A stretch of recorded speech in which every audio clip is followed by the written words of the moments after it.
Jadi hikmah yang dapat kita ambil daripada cerita Uwais Al-Qarni antara lain berarti nyandum agung di sisi Allah orang yang berbakti kepada orang syirik.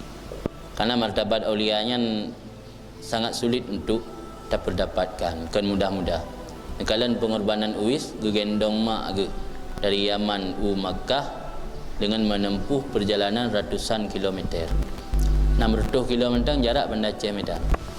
Jarak Aceh Medan mentang tak gendong urang mai tamalanga ida gendong urang. Tapi nyandung tekad seorang Uwais berbakti kepada orang syirik sehingga pegat latihan kan mungkin kalau menagim, kalau nak tempat-tempat latihan otot, aku geblau anak lemah geblau pe anak lemah ucat tapi. Pe lemah ticat gunung betul deh geba anak lemah lam jarak yang jauh. Jadi karena anak lemahnya ho siurom tamarai anak terasa. Lagi orang syirik gendong anak hotel lahir nah, hotel lahir anak lagi kilo. Nak gendong ho siurom kam tamah jua-jua so sampai ke 10 kilo. Hampir ke 15 kilo anak terasa kan ada di ubuk gendong. Jadi Uwais untuk latihan sanggup untuk gendong mak anak lemah yang mentang ubuk gendong sampai terasa lama 8 bulan dalam sebuah riwayat berah. 8 bulan ke raya lemah. 8 bulan badung kilo ke so lemah.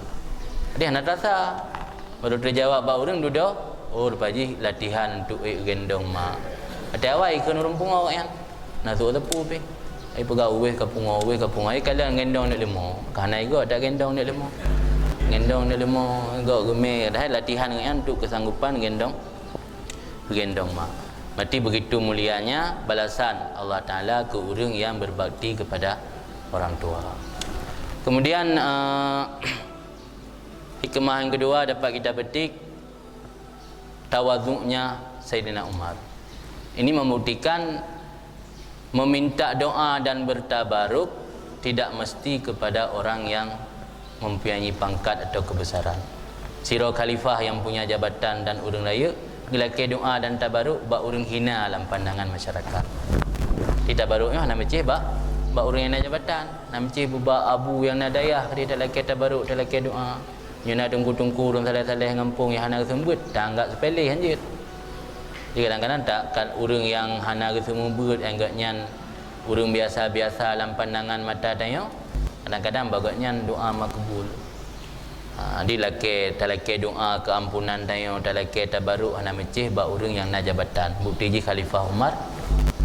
Di laki doa ba Uwais Qarni. Nah, kemah kele tawadhu'nya Sayyidina Umar. Dah agaknya zero khalifah tapi mau mencari-cari seorang Uwais sampai dari Madinah ke berangkat Makkah ke apreh lang kafilah haji di Makkah nak merumpak di Madinah. Merumpak di Mina di musim haji.